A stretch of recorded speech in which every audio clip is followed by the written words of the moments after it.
নবীজি মেয়ে ফাতিমাকে যখন বিয়ে দিবেন, ধনী ধনী সাহাবীরা আসে, রাসূল বললেন আমার পছন্দ হয় নাই। সাইয়েদনা আলী সবার শেষে গেলেন, রাসূল বলছেন আলী তুমি কিছু বলবা নাকি? হুজুর কি যে বলবো নিজেও জানি না। তুমি কি আমার মেয়েকে বিয়ে করবা নাকি? হুজুর দিলে করব। সুবহানাল্লাহ বলবেন না? নবী বললেন তোমার কাছে আছে কি? হুজুর কি থাকবে আর, এই যে আমার বডিতে যা আছে তাই, আমার ঘরও নাই, বাড়িও নাই, টাকা নাই, পয়সা নাই। রাসূল বললেন বিয়ে যে করবে ন্যূনতম কিছু টাকা তো থাকতেই হবে, মোহরানা দিতে হবে। ফাতুহুন্না উজুরাহুন্না ফারিদা, টাকা পয়সা কিছু লাগবে তো হুজুর। টাকা পয়সার দায়িত্ব দিলে পরে তো সম্ভব না, আমার কাছে কিচ্ছু নাই। কি আছে বলো? এই যে ঢাল, এই যে তরবারি, ঢালটা বেচে আসো, তরবারি লাগবে যুদ্ধে যাওয়ার জন্য। ঢাল ছাড়াও যুদ্ধ চলে, ঢাল বেচো, ঢাল বেচার টাকাই হবে আমার মেয়ের বিয়ের মোহরানা। জোরে করুন সুবহানাল্লাহ। ঢাল বিক্রি করতে গেছেন সাত সকালে, সাইয়েদনা ওসমান সামনে পড়ে গেছেন। সাইয়েদনা আলী বলছেন আমি ঢালটা বিক্রি করব। ওসমান বলছেন কেন? বিয়ে ঠিক হয়েছে। কার সাথে? শালীর সাথে। কার সাথে? কি কথা বুঝেন নাই? কথা বুঝতেছেন না? আপনার শালীর সাথে বিয়ে ঠিক হয়ে গেছে। ঠিক আছে, ভালো কথা। তিনি জানতেন না, বড় জামাই জানেন না, বিয়ে ঠিক হয়ে গেছে। ওসমান জিন্নুরাইন বলেন তুমি তো কিছুক্ষণ পর আমার ভাইরা হয়ে যাচ্ছ, দাও ঢালটা আমি কিনবো। 500 দিরহাম দিলেন, ঢালটা কিনে নিলেন। কিনে নেওয়ার পরে টাকা নিয়ে সাইয়েদনা আলী চলে যাচ্ছেন পিছন থেকে। ওসমান জিন্নুরাইন বলছে আলী এইদিকে আসো, আত্মীয় তো কিছুক্ষণ পর হয়ে যাচ্ছ, ভাইরা তো হচ্ছ, কিছু গিফট কিছু উপহার তো দেওয়াই লাগে। এই যে ঢালটা নিলাম, ঢালটাও তোমাকে হাদিয়া স্বরূপ দিয়ে দিলাম, যাও। ঢাল আর টাকা নিয়ে চলে গেলেন, নবীর সামনে দাঁড়ালেন। রাসূল বলছেন আলী ঢাল বুঝে বিক্রি হয় না? বিক্রি হয়েছে। কোথায় কি বিক্রি হয়েছে? এই যে টাকা আনছি। কার কাছে বিক্রি করলে? ঢাল তো নিয়ে আসলে। বুঝে ঢাল বিক্রি করছে, আবার হাদিয়াও পাইছে। কে? কোন লোকটা? ওসমান। লোক আর খুঁজে পাওয়া নাই। সুবহানাল্লাহ। আত্মীয়ের মধ্যে যে প্যাঁচ লাগাইছে। আমার বড় জামাইকে আমি কিছুই বলতে পারলাম না, বড় জামাইয়ের সঙ্গে কোনো পরামর্শ করতে পারলাম না। তুমি আগে গিয়ে ঢোল পিটা আসছো, আমার বড় জামাই যেন কি মনে করে। কিন্তু জামাই তো এরকম ছেঁচড়া জামাই না আমার আপনার মতো। সুবহানাল্লাহ বলবেন না? আরে আজকের জামাইরে যদি না বলা হয়, বড় জামাই জানে না যে আমার শালীর বিয়া, তোর বাপের রেখে তোর বাপই বিয়া করাক, আমার যাওয়ার ঠেকা পড়ে না। কি ঠিক কিনা কন? এরকম তো ছেঁচড়া জামাই না। ওসমান জিন্নুরাইন বললেন খুব খুশি হয়েছি, যাও আলী, রাসূলুল্লাহর চয়েস খুব ভালো। সুবহানাল্লাহ বলবেন না? টাকা নাই, পয়সা নাই, এরপরে একজন ধনী সাহাবী বলছেন রাসূলুল্লাহর চয়েস খুব ভালো। আল্লাহু আকবার। আমার নবীজি মেয়েকে বিয়ে দিয়ে সালাম দিয়ে বিদায় দেন নাই। আমার নবীজির মেয়ে ফাতিমাকে বিয়ে দেওয়ার পর থেকে নিয়া মৃত্যুর দিন পর্যন্ত আমার নবীজি ফাতিমাকে 3টা দিন পার হতে দেন নাই, দেখা সাক্ষাৎ না হয়ে থাকতেন না। আমার নবীজি 3 দিন পার হলে ছটফট করতেন, আমার কলিজার টুকরা ফাতিমা কই গেল। সুবহানাল্লাহ, সুবহানাল্লাহ। এত তার সন্তানদের প্রতি টান ছিল, পরিবারের প্রতি টান ছিল। এগুলো সুন্নাহ। এগুলো কি বলেন? সুন্নাহ। আপনার স্ত্রীর মুখে খাবার তুলে দিবেন, এটা সাদকা দান। এটা আপনার সন্তানকে আপনি আদর করবেন, এটা আপনার জন্য সাদকা। আপনার সন্তানের মুখে খাবার সাদকা, এগুলো সুবহানাল্লাহ বলেন। আমরা এগুলো বুঝি না তো। অনেক বাপ আছে মেয়েকে বিয়ে দিয়া ওই যে বিদায় দিয়ে দিল আর মনে মনে করে বিপদ গেল, এরকম বাপ আছে। কিন্তু আসলে এরকম কিছু বাপ আছে না? সালাম একখান দিয়া বিদায় দিয়ে দিল, মেয়ের বাড়ি যায় না। 2 যুগ যায়, 10 বছরও চলে যায়, মেয়ের বাড়ি যায় না। এটা ঠিক না। আমার নবীজি মেয়েদেরকে বিয়ে দিয়েছেন, ঘন ঘন সংবাদ নিয়েছেন, মেয়ে আমার তুমি কেমন আছো। একদিন বলতেছে আব্বা আপনি রাষ্ট্রপতি মানুষ, আমার স্বামী গরিব মানুষ, ঘর নাই, বাড়ি নাই, ছোট্ট 2টা আপনার নাতি, দারুণ কষ্ট হয়, আমার বাড়িতে কোনো খাদেমা নাই। আপনি একজন যদি খাদেম দিতেন খুব ভালো হতো। সহিহ বর্ণনা, কিন্তু সহিহ হাদিস এটা। আমার নবীজি বললেন ফাতিমা তুমি কি বলতে চাও বলো। আব্বা একটা খাদেম দেন, একটা কাজের মানুষ দিলে ভালো হয়। আমার নবীজি সঙ্গে সঙ্গে বলছেন ফাতিমা তুমি কি তোমার বাপকে কখনো কাউকে দিয়ে কাজ করাতে দেখেছো নাকি? না। তোমার বাবা মুহাম্মদ বিন আব্দুল্লাহ নিজের কাপড় নিজে ধুয়ে ফেলে, নিজের ঘর নিজে ঝাড় দেয়, নিজের কাজ নিজে সম্পূর্ণ করে। তোমার বাবা কোনো মানুষকে দিয়ে কাজ করায় না, কাজ করাতে পছন্দ করে না। ফাতিমা এই দুনিয়ার জীবন না নয়, এই দুনিয়ার জীবন নয়, আখিরাতের জীবন তুমি চাও যদি, তাহলে কাজের মানুষের প্রয়োজন নাই, তোমাকে একটা আমল শেখায় দেই। সুবহানাল্লাহ, আলহামদুলিল্লাহ, আল্লাহু আকবার 33 34 বার করে এই আমলটা সকাল সন্ধ্যা করবে। আল্লাহ রাব্বুল আলামিন তোমার গোটা দিনের সমস্ত কাজের জিম্মাদার আমার আল্লাহ হয়ে যাবে। যাও, চলে যাও ফাতিমা, কাউকে লাগবে না, কোনো লোকের দরকার নাই। সুবহানাল্লাহ, সুবহানাল্লাহ। রাগ করতেছেন? কথাগুলো বলি, পরিবার জীবনে দরকার আছে না নাই? আমার নবীজি বউদেরকে মহব্বত করতেন। এক বউ না একাধিক বউ? কোনটা কঠিন বলেন, কোনটা কঠিন? রাসূল কোনটা করেছেন? কঠিনটা করেছেন। আমরা যেন কঠিনের মধ্যে না যাই। ওই দেখছেন কই কি লেবি,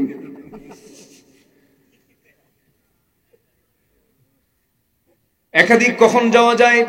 কথাগুলো শোনেন, খুব ক্রিটিক্যাল কথা, কিন্তু এই কথাগুলো খুব জটিল, একটু কান লাগাবেন।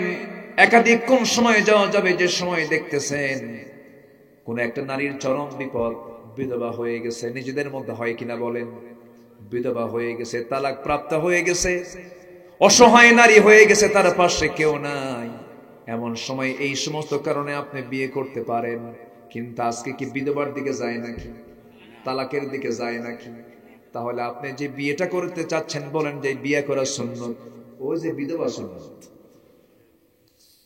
তালাক প্রাপ্ত সুন্নত, অসহায় সুন্নত, তাদেরকে যদি তুমি ওই নিয়তে বিয়ে করো যে না, তার অসহায়তা দূর হয়ে যাক, তার বিধবা, তার কষ্টের জীবন এটা দূর হয়ে যাক, তালাক প্রাপ্ত নারী তার অসহায়তা দূর হয়ে যাক, সেই সময় যদি আপনি বিয়েটা করে নিতে পারেন, এটা আপনার জন্য সওয়াবের কারণ হতে পারে। তবে এরপরেও আপনার বাড়িতে অশান্তির যদি কোনো পরিবেশ তৈরি হয়, এটা আপনাকে খেয়াল করতে হবে।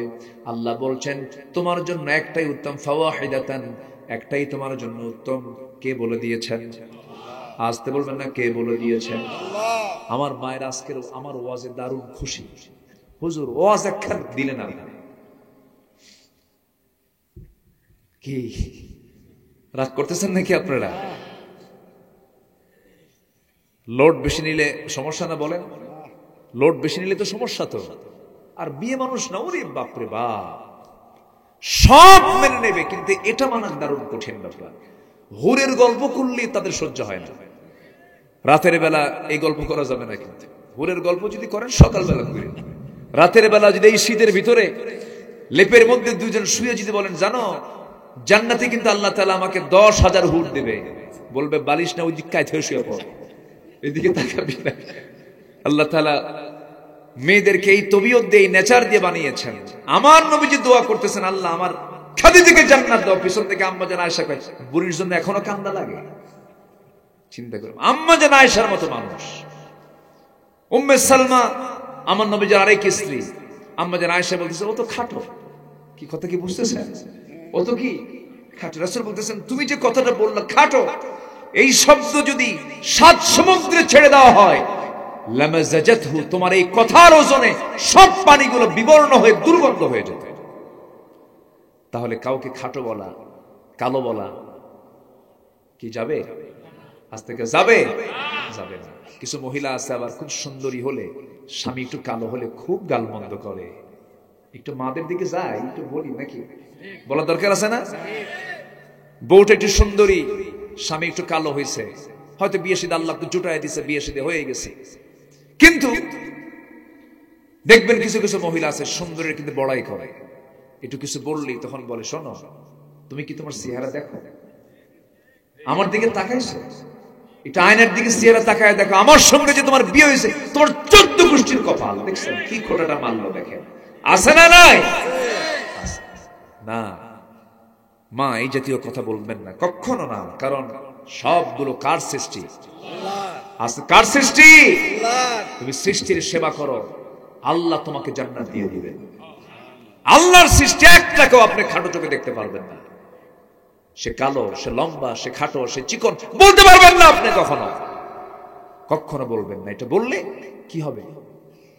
আজ থেকে কি হবে? আরো জোরে, আরো জোরে গুনাহ হবে।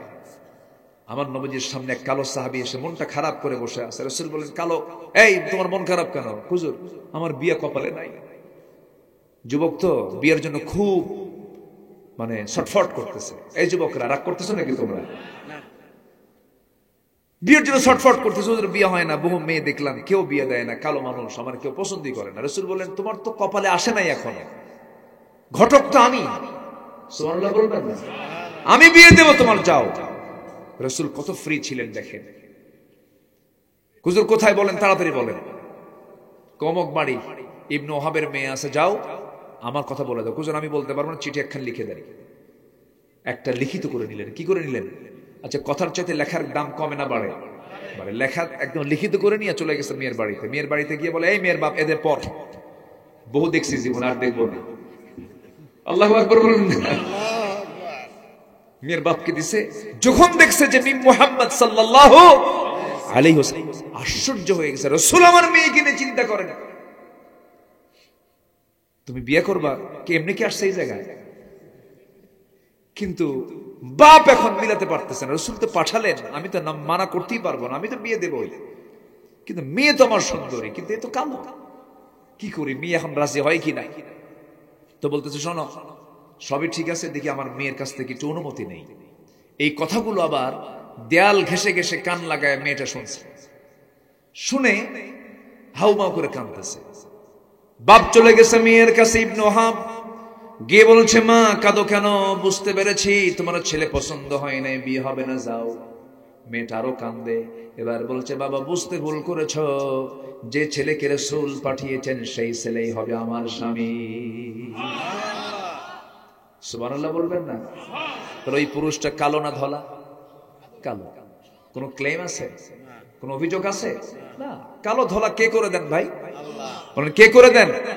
40-এর পরে কি আর কালো কুলায় আর ধলা কুলায়? 40 পার হলে ধলা কালো কুলায়? সব চামড়া এরকম করে চলে যায়, বুঝেন নাই? সব চামড়া কুচকে যায়। সবতেই তো অল্প বয়সে যা থাকে সব তো 40-এর পরে সব ভেস্কে যায়। বরঞ্চ আল্লাহ তাআলা বলছেন তোমার চরিত্রই হচ্ছে সবচেয়ে সুন্দর বিষয়। বলি আল্লাহু আকবার বলো। মেয়ের আছে, মেয়ের বাপ আছে, নবীর কাছে এসে বলে, হুজুর এবার জিতে গেছি, বিয়ে হয়ে যাবে। টাকা আছে নাকি? হুজুর টাকা তো নাই। বিয়ে করবা তুমি, টাকা ছাড়া বিয়ে হবে কেমনে? হুজুর টাকার দায়িত্ব আমারে দিলে বিয়ে হবে না, কারণ আমি হলাম ফকির। আপনি যদি আমার বিয়ের ব্যবস্থা করতে চান, টাকাটা আপনি দেন, আমি বিয়ে করি। দেখছেন? সুবহানাল্লাহ বলবেন না? রাসূল বলছেন, ও সাহাবী নোমান এইদিকে আসো, ওসমান আমার জামাই এদিকে আসো, ওকে কিছু টাকা দিয়ে দাও। 200-400 দিরহাম দেওয়া হলো। বাজারে গেলেন, বাজার করলেন। বাজার শুরু করেছেন, এমন সময় বলা হলো, ও সাহাবী তুমি কি জানো যুদ্ধের ডাক এসেছে, তুমি জিহাদের প্রস্তুতি নেবে নাকি বলো? বিয়ের বাজার বন্ধ করে যুদ্ধের বাজার শুরু। একটা ঘোড়া তরবারি কিনলেন, যুদ্ধে ঝাঁপিয়ে পড়লেন। যুদ্ধের ময়দানে গিয়ে বিয়ার হলো না। যুদ্ধে গিয়ে অংশগ্রহণ করে তিনি শহীদ হয়ে আল্লাহর দরবারে হাজির হয়ে গেলেন। শহীদ যখন হয়ে গেছেন, রাসূলকে বলা হলো, হুজুর সাদ শহীদ হয়েছে। কোন সাদ? সাদ আল-আসওয়াদ আস-সুলাইমি শহীদ হয়ে গেছে। নবীজি নিজে দৌড় মেরে তার সামনে গিয়ে দাঁড়ালেন। মস্তকটা ছিন্ন হয়ে পড়ে আছে, রক্তাক্ত শরীর। আমার নবীজি তার চেহারার দিকে তাকায়, একবার হাসেন, একবার কাঁদেন। এমন সময় সাহাবীরা বলছেন, হুজুর আপনি এমন আচরণ কখনো করেন না, এমন করছেন কেন? রাসূল বলেন, তোমরা কি জানো আমার সাদের দিকে তাকায় হাসি এজন্য জান্নাতের হুররা তাকে টানাটানি করে বেহেশতের দিকে নিয়ে যায়। কাঁদেন কেন? কাহারে সাদের বিয়ের ব্যবস্থা আমি করলাম, কিন্তু দুনিয়াতে সে বিয়ে করতে পারলো না, এজন্য আমি কাঁদি। জানাজা হয়ে গেল। রাসূল বলেন, সাহাবীরা আমার সাদের সঙ্গী যারা বিয়ের কথা হয়েছিল সেই মহিলা কোথায়? সেই সুন্দরী নারীটা, হুরে মদিনাটা কোথায়? সামনে হাজির করো। আড়ালে নিয়ে এসে দাঁড় করায় দেওয়া হলো। রাসূল পর্দার নিয়ম রক্ষা করে বলছেন, ও মদিনার সুন্দরী মহিলা, আমার সাদ আমার প্রিয় সাহাবী ছিল। আমার সাদ তোমার স্বামী হয়ে যেত, কিন্তু সে তো শহীদ হয়ে গেছে। যেহেতু সে শহীদ হয়ে গেছে, তার পক্ষ থেকে একটা ঘোড়া এবং একটা তরবারি সে জিহাদের ময়দানের জন্য কিনেছিল। সেই ঘোড়ার তরবারি তার পক্ষ থেকে আমি তোমাকে দিয়ে দিলাম। সাহাবী উত্তম ভাবে গ্রহণ করলেন। মহিলা সাহাবী উত্তম ভাবে গ্রহণ করলেন। সেই ঘোড়া, সেই তরবারি নবীজির পক্ষ থেকে নিয়ে নিলেন, বাড়ির দিকে চলে গেলেন। আল্লাহু আকবার বলেন। আমার নবী যেমন করে একদিন বয়ান করতেছিলেন, সামনে থাকে এক সাহাবী বলছেন, হুজুর হাশরের ময়দানে আপনাকে কেমনে পাবো আমরা? কান্নার রোল পড়ে গেছে। আমার রাসূল বললেন, সাহাবীরা কাল হাশরের ময়দানে আমাকে কোথাও যদি না পাও, 3টা জায়গার মধ্যে যে কোনো একটা জায়গায় তোমরা পেয়ে যাবে। নাম্বার 1 হলো মিজানের পাল্লায় তোমরা খুঁজবে, মিজানের পাল্লায় যদি না পাও আমাকে পুলসিরাতে খুঁজবে, পুলসিরাতে যদি না খুঁজে পাও হাউজে কাউসার অবশ্যই তোমরা আমাকে পেয়ে যাবে। জান্নাতের পেয়ালা দিয়ে আমি তোমাকে সুন্দর করে, সেই জান্নাতের পেয়ালা দিয়ে তোমাকে আমি কাউসার, হাউজে কাউসার থেকে পানি পান করায় দেব। জনমের তৃষ্ণা নিবারণ হয়ে যাবে, আমি তুমি দুজন মিলে জান্নাতে প্রবেশ করব। জোরে বলি সুবহানাল্লাহ। যে নেতা মরার পরে বিপদ হবে সে নেতা ধরে লাভ আছে নাকি? হ্যাঁ, নেতা গাঁজা খায়, নেতা নারী নিয়ে শুয়ে থাকে, আকাম কুকাম করে, কমিশন খোঁজে, বউকে নিয়ে নাচায়, আছে না নাই? বউকে উলঙ্গ করে জাতিকে দেখায়, আছে না নাই? বউকে হুন্ডার পিছনে তোলে। কি কথা বুঝান, কথা বুঝতেছেন? আর 15 লেটেস্ট ভার্সন, তার প্যাসেঞ্জার সিট হলো আন্ডারগ্রাউন্ড, কি ড্রাইভিং সিট হলো আন্ডারগ্রাউন্ড, আর প্যাসেঞ্জার সিট হলো 3 তলা। তলে পড়ে থাকে ড্রাইভার, আর বউকে একদম 3 তলায় তুইলা গোটা জাতি দেখায়, দেখে দেখো আমার বউটা কেমন। নাউজুবিল্লাহ বলবেন না? পায়ের জুতা তুলে গালে পিটান দরকার এদের। এদের দ্বারা নেতৃত্ব মানায় না। নেতা তো তাকেই বলা হবে যার চেহারার দিকে তাকালে আমার রাসূলের কথা মনে হবে। কি কথা ক্লিয়ার? কথা ক্লিয়ার? আমার নেতা হবেন তিনি যার চেহারার দিকে তাকালে, তার চরিত্রের দিকে তাকালে মনে হবে আমার নবীর কথা। রাজি আছেন সবাই? রাজি আছেন তো? আর ভুল করব না। বারবার ভুল করলে কিন্তু আল্লাহ ছাড়বেন না, আমরা ভুলে যাব না। জোরে বলি ইনশাআল্লাহ। আমরা চরিত্র নেব কোন নেতা থেকে? কোন নেতা থেকে? মুহাম্মদ সাল্লাল্লাহু। আমরা 15টা আদর্শ আজকে শুনে যাব। কয়টা আদর্শ? তোমার নিয়ে তো অনেক ওয়াজ করলাম, তুমি এসে বসার কারণে বহু ওয়াজ হয়ে গেছে। হাতে কি লাগাইছো? ওটা ব্রেসলেট, স্মার্ট লাগে না? ঠিক আছে, লাগা, ভালো। ওদেরকে কোনো কাজে নিরুৎসাহিত করব না। যেটা মন্দ ফাইন করে মন্দটা বুঝাইয়া দিয়ে তারপরে তাকে ক্লিয়ার করব। আমরা ধমক দেব না। ধমক দিলে আপনার ঈমান ঝুঁকিতে পড়ে যাবে। কোন বাচ্চাকে ধমক দেওয়া জায়েজ নাই। সম্মানিত ভাইয়েরা, তাহলে আদর্শ নেব আমরা কয়জন থেকে বলেন তো? কয়জন থেকে? বেশি জন হলে পরে কি অসুবিধা না? একজন থেকে নেব, তিনি হচ্ছেন মুহাম্মদ সাল্লাল্লাহু আলাইহি ওয়াসাল্লাম। আম্মা জানা আয়েশার সঙ্গে তিনি দৌড় মারলেন রাতের বেলা, রাতের বেলা দৌড় মারলেন, কিন্তু আমার রাসূল দৌড়ানটা আসতে দিলেন। আয়েশা যেন খুশি হয়, আয়েশা যেন ফাস্ট হয়। রাসূল দৌড়াচ্ছেন অভিনয় করে। কি করে? মূল দৌড় মারলে পারবে? আয়েশার ক্ষমতা আছে, মহিলা মানুষের ক্ষমতা আছে। আস্তে কি কিছুই তো কর না, ক্ষমতা নাই মানে 16 বছর কি এমনি চলছে নাকি? হ্যাঁ, বুদ্ধি বেশি কার? নারীর না পুরুষের? মেয়েদের বুদ্ধি নাই। কতটুকু দেখছেন? হাঁটুর নিচে কয় হাই হাই। বাড়িতে যান, খবর আছে কি?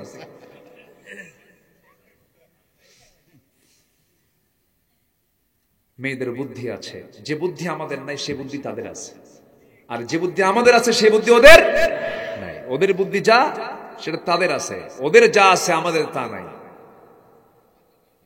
আমাদের যা আছে ওদের তা নাই, এটা বুঝতে হবে। ওদেরও লাগবে, আমাদেরও লাগবে। কাউকে খাটো করার দরকার নেই। সম্মানিত ভাইয়েরা, ওরা যা পারে আমরা তা পারবো? বাচ্চাটা নিয়ে যা আদরটা করে ওরা, আমার মায়েরা যে কষ্টটা করেন, এই নবজাতক সন্তান সারা রাত কাঁদে, সারা রাত দুধ খায়, মাকে একটাবারের জন্য বিরক্ত হয়?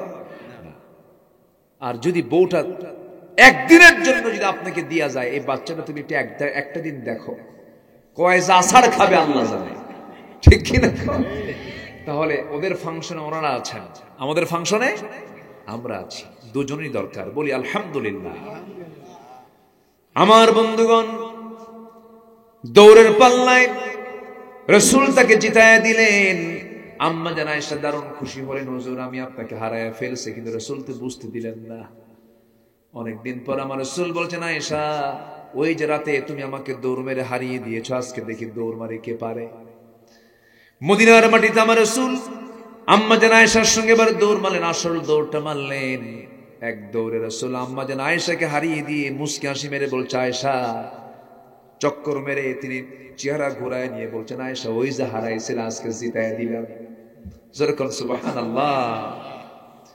মুহাব্বত কাকে বলে, ভালোবাসা কাকে বলে, রাসূল তা অভিনয় করে বুঝিয়ে দিয়েছেন। আমার নবীজি সবকিছু শিখিয়ে দিয়েছেন। এই জন্য আমরা আদর্শ দেখলে একটা আদর্শের দিকে খুঁজে বেড়াবো, আমার নবীর আদর্শটাকে আমরা খুঁজবো। আল্লাহ তাআলা নিজে বলে দিয়েছেন, লাকাদ কানা লাকুম ফি রাসূলিল্লাহি উসওয়াতুন হাসানাতুন লিমান কানা ইয়ারজুল্লাহা ওয়াল ইয়াওমাল আখির ওয়া যাকারাল্লাহা কাসীরা। জোরে বলুন আল্লাহু আকবার। তোমাদের জন্য উত্তম আদর্শের বাস্তব নমুনা কেউ নন, শুধুমাত্র একজন ব্যক্তি, তিনি হচ্ছেন মুহাম্মদ সাল্লাল্লাহু আলাইহি ওয়াসাল্লাম। তিনি কেমন ছিলেন তার কিছু অনুকরণীয় আদর্শ আমরা একটা একটা করে বলবো। এখনো 15টা আদর্শ পড়ে আছে বলা, নুরু আজকে শেষ না শুরু। নাম্বার 1 হলো, সবাই মনে রাখবেন কিন্তু ফলো করবো আমরা, মানবো আমরা, জোরে বলি ইনশাআল্লাহ।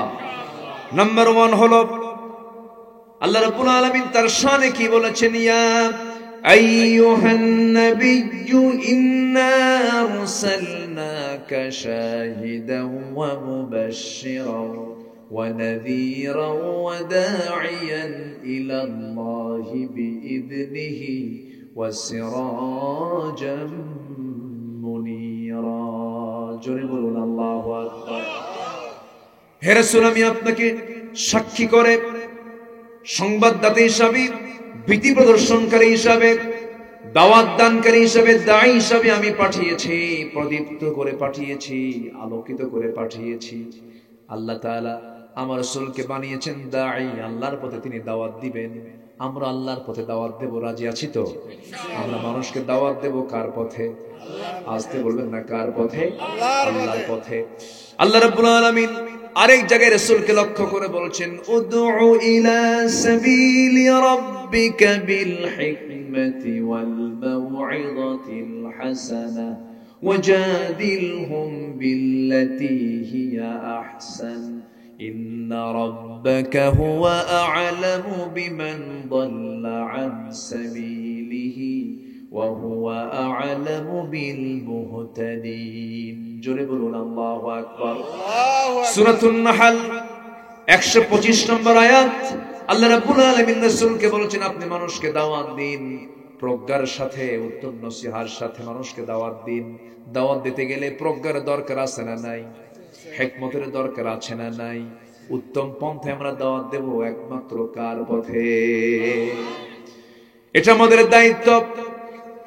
যদি কেউ দাওয়াত না গ্রহণ করে, এখানে টেনশন করার কোনো কারণ নাই। আমার নবীজি দাওয়াত দিয়েছেন আবু জেলকে একবার না বারবার। আমার রাসূল তার চাচা আবু তালেবকে দাওয়াত দিয়েছেন একবার না বারবার। নূহ আলাইহিস সালাতু ওয়াস সালাম মানুষকে দাওয়াত দিয়েছেন, শুধু দিনের বেলা নয়, রাতেও দাওয়াত দিয়েছেন। ইন্নী দাআউতু কওমি লাইলান ওয়া নাহারা। নূহ আলাইহিস সালাম বলেন, আমি মানুষকে দাওয়াত দিয়েছি দিনে রাতে। 900 বছরের দাওয়াতি কাজ করে ইসলাম কবুল করেছে মাত্র 70 থেকে 80 জন। তিনি কি ব্যর্থ না সফল? বলেন, ব্যর্থ না সফল? কেউ আসুক বা না আসুক, এটা আমার দেখার বিষয় না। আমার দাওয়াত দেওয়া দায়িত্ব, দাওয়াত দেওয়া দায়িত্ব। এই দায়িত্ব পালন করবো তো আমরা? আচ্ছা, প্রথম দাওয়াত দিয়েছেন রাসূল বউকে। কাকে? বউকে। আমার কাকে দাওয়াত দিব? স্ত্রী। কি বউ শব্দ একটু মনে হয়, এই বউ বেশি আপন মনে হয় না, স্ত্রী বেশি আপন মনে হয়? বউ না, এই জন্য বউ কই না। আর যার বউ না, দেখেন যার বউ না, এখন আরেক দিকে চলে গেল। থামেন না, ওইদিকে আসবো তো। আমার নবীজি জাবালে নূর থেকে, যেই জাবালে নূরের ভিতরে গারে হেরার ভিতরে আমার নবীজির 5টা বছর কেটে গেছে। আমার নবীজি তখন 2টা মেয়ের বাপ। কয়টা মেয়ের বাপ বলেন? দুইটা মেয়ের বাপ, বড় বড় বাচ্চা হয়ে গেছে, আবার কিছু কিছু বাচ্চাগুলো দুধ খায়। আমার নবীজির একটা দুইটা মেয়ে নয়, চারটা মেয়ে। আলহামদুলিল্লাহ বলবেন না? আল্লাহ পাক আমাকেও 4টা মেয়ে দিয়েছেন। দিল থেকে দোয়া চাই, দোয়া করবেন না? 4টা মেয়ে দিয়েছেন। সন্তান হওয়া ভালো, সন্তান যত বেশি হয় তত বেশি বরকত। আল্লাহ তাআলা ধনীর মধ্যেই বরকত রাখেন নাই। ধনীকে আল্লাহ তাআলা সন্তান দেন না, টাকা দেন। আর গরিবকে আল্লাহ তাআলা টাকা দেন না, সন্তান দিয়ে দেন। আল্লাহর বন্টন দেখছে? ধনী লোকের কিন্তু বাচ্চা কম, 20 বছর পর একটা বাচ্চা হয়, তাও থাইল্যান্ডে। কোথায়? দেশে হয় না। মাউন্ট এলিজাবেথে যেতে হয়, সিঙ্গাপুরে। খুব নিবিড় পর্যবেক্ষণ আছে ডাক্তারের। বাচ্চা কাচ্চা খুব সমস্যা, আইসিইউতে আছে, মানে দুনিয়াতে আসার আগে আইসিইউ গেছে। পরে বলল ডাক্তার, ওর একটু হার্টে ফুটা আছে তো, আর চোখ একটা বাঁকা হয়ে আছে। কি কথা কি বুঝতেছেন? আর গরিবের বাচ্চা থাকে চলন বিলের মাঝখানে। এই শীতকালে রাস্তা নাই, বৃষ্টির সময় নদীর পথে চলে, খুব আরামে চলে, কিন্তু এই শীতের মধ্যে এখন ওই চলন বিল থেকে রাস্তা নাই। এখন হসপিটালে যাবে কেমনে? আল্লাহ তাআলা জানেন এই গরিবের দেখার কেউ নাই। সুবহানাল্লাহ বলবেন না? সুবহানাল্লাহ বলবেন না? রান্না বান্না করতে করতেই এইদিকে বাচ্চা হওয়া সারা, এবং নিজেই বাচ্চা ডেলিভারি হওয়ার পর স্বামীকে ফোন দিয়ে বলে, স্বামী জানো বাচ্চা হয়ে গেছে। সুবহানাল্লাহ বলবেন না? বরকত দেন কে? আল্লাহ। আসতে বলেন, বরকত দেন কে? আল্লাহ। সন্তান হওয়া ভালো, মেয়ে হওয়া আরো ভালো।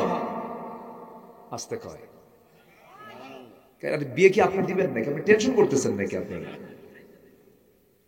আমার বন্ধুগণ, মেয়ে হওয়া আরো ভালো, কারণ রাসূল বলেছেন, ছেলেদের ব্যাপারে এমনটা কথা বলেন না। রাসূল বলেছেন, যার ঘরে 3টা মেয়ে তার জন্য 3টা পৃথক জান্নাত থেকে যাবে। সুবহানাল্লাহ, আল্লাহু আকবার। মেয়ে যার আছে ঘরে, তার রহমত আছে। রাসূল বলেছেন, মেয়ের জন্য আগে বাজার করো। যারা মেয়ের বাপ হয়, বিয়ে দিলে পরে ঘন ঘন মেয়ের বাড়ি যায় না? আমার বাপকে আমি দেখি, মেয়েদের দিকে টান বেশি হয় বাবার, আবার মেয়েরাও বাপকে বেশি টানে, বাবার দিকে টানটা বেশি থাকে। যার বাড়িতে শুধু ছেলে সন্তান আছে, তারা কিছু দুঃখ বোঝে। ছেলে সন্তানগুলো ডান পিটা হয়, একটু ধমকায়, আসে না? এরকম আসে না? কিন্তু মেয়েদের মুখ থেকে কখনো ধমক পাবেন না। মেয়েদের মনটা নরম হয়, আব্বার দিকে সুন্দর করে একটা ডাক মারে। আমার রাসূল মেয়েদেরকে খুব পছন্দ করেছেন, খুব মহব্বত করেছেন। আমার নবীজি মেয়েদের জন্য বাজারটা আগে করতে বলেছেন। রাসূল মেয়েকে বিয়ে দিয়েছেন, ফাতিমাকে গরিবের সাথে দিয়েছেন, আবার কুলসুমকে দিয়েছেন ধনীর সাথে। আমার নবীজি সব দিকে স্ট্যান্ডার্ড রেখেছেন। দেখো, ধনীও জামাই আমার, গরিবও জামাই আমার, আমি কাউকে বাদ দেই নাই। সুবহানাল্লাহ বলেন। আবার কোনদিন সাইয়েদনা আলী তার ভাইরা ওসমান জিন্নুরাইনের কাছ থেকে চুল পরিমাণ কিছু চান নাই, বলেন নাই, ভাইরা তুমি তো বহু ধনী, আমারে কিছু দাও। হযরত আলী বলতেন, আমার কাছে গরিবী জীবনটাই ভালো, ধনী হওয়ার শখ নাই। মাঝে মাঝে ওসমান জিন্নুরাইন নবীর সামনে এসে বলতেন, হুজুর আমার বড় শখ হয় আমি যেন গরিব হয়ে যাই, ধনীর সম্পদ আমার ভাল লাগে না। বলেন তো, এরকম ধনীকে আজকের সমাজে পাওয়া যাবে? কোন ধনীকে এসে বলবে, হুজুর আপনি আমার জন্য দোয়া করেন আমি যেন গরিব হই, এরকম ধনী আছে কে? গোটা দুনিয়া হলেও পেট ভরবে না। আল্লাহু আকবার। ওসমান জিন্নুরাইন বললেন, হুজুর আমি যেন গরিব হয়ে যাই, আমার এত সম্পদ হচ্ছে কেন, আমি তো, আমার আর ভাল লাগতেছে না। আমার নবীজি বললেন, ওসমান এমন দোয়া তো সাধারণ ভাবে কেউ চায় না, তুমি আমার কাছে এমন দোয়া চাইলা, কিন্তু আমি তোমার কাছে কিছু কথা শুনতে চাই। কি? ওসমান বলো তো, তুমি যখন খাইতে নাও তোমার খাওয়ার অভ্যাসটা কি? বলো। হুজুর আমি যখন উটের পিঠেও বসি, শুধু বিছানায় নয়, শুধু নিচে নয়, উটের পিঠেও যদি খাইতে বসি, সেই খাওয়া বস্তু উটের পিঠ অনেক লম্বা উঁচু জায়গা, উট চলতেছে, সেই জায়গায় খেতে বসেছি আমি, উট চলতেছে, খাওয়া চলতেছে। এমন সময়ও যদি আমার হাত থেকে যদি কোনো একটা দানাও যদি পড়ে যায় নিচে, আমি উটকে বসায় দেই, বসায় দিয়ে সেই দানাটা সুন্দর করে ধুয়ে মুছে আবার আমার মুখে তুলে নেই। রাসূল বললেন, ওসমান, তোমার যে চরিত্র, সম্পদ তো কমার চরিত্র না, তোমার সম্পদ আরো ডাবল হবে। আল্লাহু আকবার বলেন। তাহলে সম্পদ হতে কি সমস্যা আছে? না, সম্পদ হলেও সমস্যা নাই, গরিব হতেও সমস্যা নাই, দুটাই আছে ইসলামে। শুধু ফকির না, ধনীও হতে হবে, আবার যদি কেউ গরিব হয় তাতেও কোনো সমস্যা। ভাইরা, তারা দুজন আপন ভাইরা, কোনোদিন চান নাই ভাইরা তুমি আমাকে এটা দাও, আমার গরিবী জীবনই ভালো, তুমি যা আছো তুমি থাকো, আমার যা আছে আমি আছি। আল্লাহু আকবার বলেন। হিংসা থাকে না তখন। আপনি যখন কিছু কামনা করবেন তখন কি কি কি আসে? হিংসা চলে আসে। আমার নবী যে মেয়ে ফাতিমাকে বিয়ে দিয়েছেন, একজন গরিবের সাথে কিচ্ছু নাই, টাকা নাই, পয়সা নাই, ধন নাই, দৌলত নাই, ঘর নাই, বাড়ি নাই, কিন্তু চরিত্র আছে। আল্লাহু আকবার বলেন। কিন্তু আপনার জামাই আপনি পেয়েছেন, টাকা আছে, পয়সা আছে, ঘর আছে, বাড়ি আছে, কিন্তু চরিত্র নেই, লুচ্চা। কাম হবে? কাম হবে? তাহলে কি আগে দরকার? চরিত্র। বলেন, কি আগে দরকার? চরিত্র। আমার বন্ধুগণ, নবীজি মেয়ে ফাতিমাকে যখন বিয়ে দিবেন, ধনী ধনী সাহাবীরা আসে, রাসূল বললেন আমার পছন্দ হয় নাই। সাইয়েদনা আলী সবার শেষে গেলেন, রাসূল বলছেন, আলী তুমি কিছু বলবা নাকি? হুজুর, কি যে বলবো নিজেও জানি না। তুমি কি আমার মেয়েকে বিয়ে করবা নাকি? হুজুর, দিলে করব। সুবহানাল্লাহ বলবেন না? নবী বললেন, তোমার কাছে আছে কি? হুজুর, কি থাকবে আর? এই যে আমার বডিতে যা আছে তাই, আমার ঘরও নাই, বাড়িও নাই, টাকা নাই, পয়সা নাই। রাসূল বললেন, বিয়ে যে করবে ন্যূনতম কিছু টাকা তো থাকতেই হবে, মোহরানা দিতে হবে। ফাতুহুন্না উজুরাহুন্না ফারিদা, টাকা পয়সা কিছু লাগবে তো হুজুর। টাকা পয়সার দায়িত্ব দিলে পরে তো সম্ভব না, আমার কাছে কিচ্ছু নাই। কি আছে বলো? এই যে ঢাল, এই যে তরবারি, ঢালটা বেচে আসো, তরবারি লাগবে যুদ্ধে যাওয়ার জন্য। ঢাল ছাড়াও যুদ্ধ চলে, ঢাল বেচো, ঢাল বেচার টাকাই হবে আমার মেয়ের বিয়ের মোহরানা। জোরে কোন সুবহানাল্লাহ। ঢাল বিক্রি করতে গেছেন সাত সকালে, সাইয়েদনা ওসমান সামনে পড়ে গেছেন। সাইয়েদনা আলী বলছেন, আমি ঢালটা বিক্রি করব। ওসমান বলছেন, কেন? বিয়ে ঠিক হয়েছে। কার সাথে? শালীর সাথে। কার সাথে? কি কথা বুঝেন নাই? কথা বুঝতেছেন না? আপনার শালীর সাথে বিয়ে ঠিক হয়ে গেছে। ঠিক আছে, ভালো কথা। তিনি জানতেন না, বড় জামাই জানেন না, বিয়ে ঠিক হয়ে গেছে। ওসমান জিন্নুরাইন বলেন, তুমি তো কিছুক্ষণ পর আমার ভাইরা হয়ে যাচ্ছ, দাও ঢালটা আমি কিনবো। 500 দিরহাম দিলেন, ঢালটা কিনে নিলেন। কিনে নেওয়ার পরে টাকা নিয়ে সাইয়েদনা আলী চলে যাচ্ছেন পিছন থেকে। ওসমান জিন্নুরাইন বলছে, আলী এইদিকে আসো, আত্মীয় তো কিছুক্ষণ পর হয়ে যাচ্ছ, ভাইরা তো হচ্ছ, কিছু গিফট, কিছু উপহার তো দেওয়াই লাগে। এই যে ঢালটা নিলাম, ঢালটাও তোমাকে হাদিয়া স্বরূপ দিয়ে দিলাম, যাও। ঢাল আর টাকা নিয়ে চলে গেলেন, নবীর সামনে দাঁড়ালেন। রাসূল বলছেন, আলী, ঢাল বুঝে বিক্রি হয় না? বিক্রি হয়েছে। কোথায় কি বিক্রি হয়েছে? এই যে টাকা আনছি। কার কাছে বিক্রি করলে? ঢাল তো নিয়ে আসলে। বুঝে ঢাল বিক্রি করছে, আবার হাদিয়াও পাইছে। কে? কোন লোকটা? ওসমান। লোক আর খুঁজে পাবো না। সুবহানাল্লাহ। আত্মীয়ের মধ্যে যে প্যাঁচ লাগাইছে। আমার বড় জামাইকে আমি কিছুই বলতে পারলাম না, বড় জামাইয়ের সঙ্গে কোনো পরামর্শ করতে পারলাম না। তুমি আগে গিয়ে ঢোল পিটে আসছো, আমার বড় জামাই যেন কি মনে করে। কিন্তু জামাই তো এরকম ছেঁচড়া জামাই না আমার আপনার মতো। সুবহানাল্লাহ বলবেন না? আরে আজকের জামাইরে যদি না বলা হয়, বড় জামাই জানে না যে আমার শালীর বিয়া, তোর বাপের রেখে তোর বাপই বিয়া করা, আমার যাওয়ার ঠেকা পড়ে না। কি ঠিক কিনা কন? এরকম তো ছেঁচড়া জামাই না। ওসমান জিন্নুরাইন বললেন, খুব খুশি হয়েছি, যাও আলী, রাসূলুল্লাহর চয়েস খুব ভালো। সুবহানাল্লাহ বলবেন না? টাকা নাই, পয়সা নাই, এরপর একজন ধনী সাহাবী বলছেন রাসূলুল্লাহর চয়েস খুব ভালো। আল্লাহু আকবার। আমার নবীজি মেয়েকে বিয়ে দিয়ে সালাম দিয়ে বিদায় দেন নাই। আমার নবীজির মেয়ে ফাতিমাকে বিয়ে দেওয়ার পর থেকে নিয়া মৃত্যুর দিন পর্যন্ত আমার নবীজি ফাতিমাকে 3টা দিন পার হতে দেন নাই, দেখা সাক্ষাৎ না হয়ে থাকতেন না। আমার নবীজি 3 দিন পার হলে ছটফট করতেন, আমার কলিজার টুকরা ফাতিমা কই গেল। সুবহানাল্লাহ, সুবহানাল্লাহ। এত তার সন্তানদের প্রতি টান ছিল, পরিবারের প্রতি টান ছিল। এগুলো সুন্নাহ। এগুলো কি বলেন? সুন্নাহ। আপনার স্ত্রীর মুখে খাবার তুলে দিবেন, এটা সাদকা, দান। এটা আপনার সন্তানকে আপনি আদর করবেন, এটা আপনার জন্য সাদকা। আপনার সন্তানের মুখে খাবার, এটা সাদকা। এগুলো সুবহানাল্লাহ বলেন। আমরা এগুলো বুঝি না তো। অনেক বাপ আছে মেয়েকে বিয়ে দিয়া ওই যে বিদায় দিয়ে দিলার মনে মনে করে বিপদ গেল, এরকম বাপ আছে কিন্তু আসলে এরকম কিছু বাপ আছে না? সালাম একখান দিয়া বিদায় দিয়ে দিল, মেয়ের বাড়ি যায় না, 2 যুগ যায়, 10 বছরও চলে যায়, মেয়ের বাড়ি যায় না, এটা ঠিক না। আমার নবী মেয়েদেরকে বিয়ে দিয়েছেন, ঘন ঘন সংবাদ নিয়েছেন, মেয়ে আমার তুমি কেমন আছো? একদিন বলতেছে, আব্বা আপনি রাষ্ট্রপতি মানুষ, আমার স্বামী গরিব মানুষ, ঘর নাই বাড়ি নাই, ছোট্ট 2টা আপনার নাতি, দারুণ কষ্ট হয়, আমার বাড়িতে কোনো খাদেমা নাই, আপনি একজন যদি খাদেম দিতেন খুব ভালো হতো। সহি বর্ণনা কিন্তু সহি হাদিস এটা। আমার নবীজি বললেন, ফাতিমা তুমি কি বলতে চাও বলো? আব্বা একটা খাদেম দেন, একটা কাজের মানুষ দিলে ভালো হয়। আমার নবীজি সঙ্গে সঙ্গে বলছেন, ফাতিমা তুমি কি তোমার বাপকে কখনো কাউকে দিয়ে কাজ করাতে দেখেছো নাকি? না। তোমার বাবা মুহাম্মদ বিন আব্দুল্লাহ নিজের কাপড় নিজে ধুয়ে ফেলে, নিজের ঘর নিজে ঝাড় দেয়, নিজের কাজ নিজে সম্পূর্ণ করে। তোমার বাবা কোনো মানুষকে দিয়ে কাজ করায় না, কাজ করাতে পছন্দ করে না। ফাতিমা এই দুনিয়ার জীবন না নয়, এই দুনিয়ার জীবন নয়, আখিরাতের জীবন তুমি চাও যদি, তাহলে কাজের মানুষের প্রয়োজন নাই, তোমাকে একটা আমল শেখায় দেই।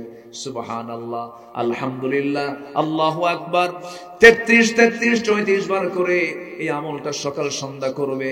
আল্লাহ রাব্বুল আলামিন তোমার গোটা দিনের সমস্ত কাজের জিম্মাদার আমার আল্লাহ হয়ে যাবে। যাও চলে যাও ফাতিমা, কাউকে লাগবে না, কোনো লোকের দরকার নেই। সুবহানাল্লাহ, সুবহানাল্লাহ। রাগ করতেছেন? কথাগুলো বলি, পরিবার জীবনের দরকার আছে না নাই? আমার নবীজি বউদেরকে মহব্বত করতেন। এক বউ না একাধিক বউ? কোনটা কঠিন বলেন, কোনটা কঠিন? রাসূল কোনটা করেছেন? কঠিনটা করেছেন। আমরা যেন কঠিনের মধ্যে না যাই। ওই দেখছেন কই কি লেবি,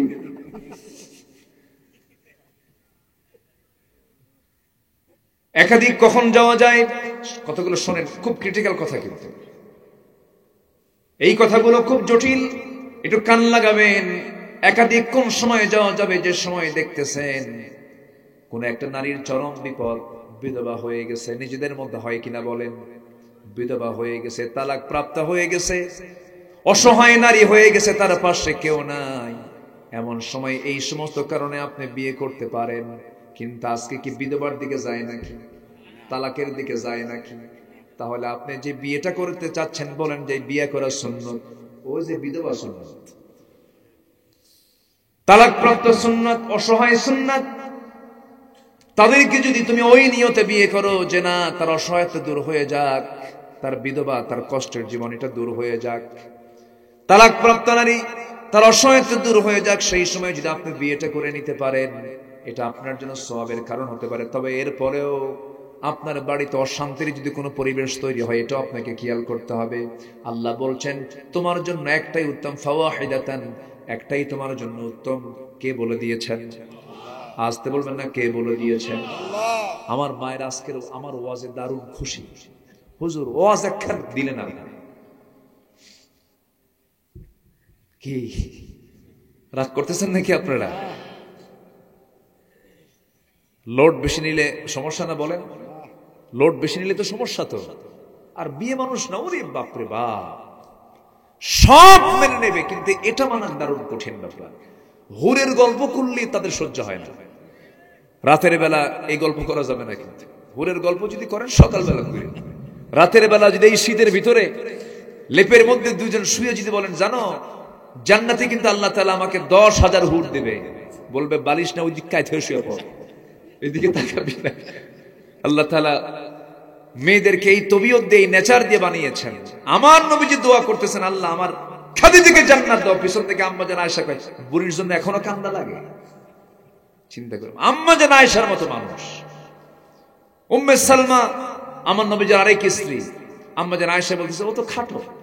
কি কথা কি বুঝতেছেন?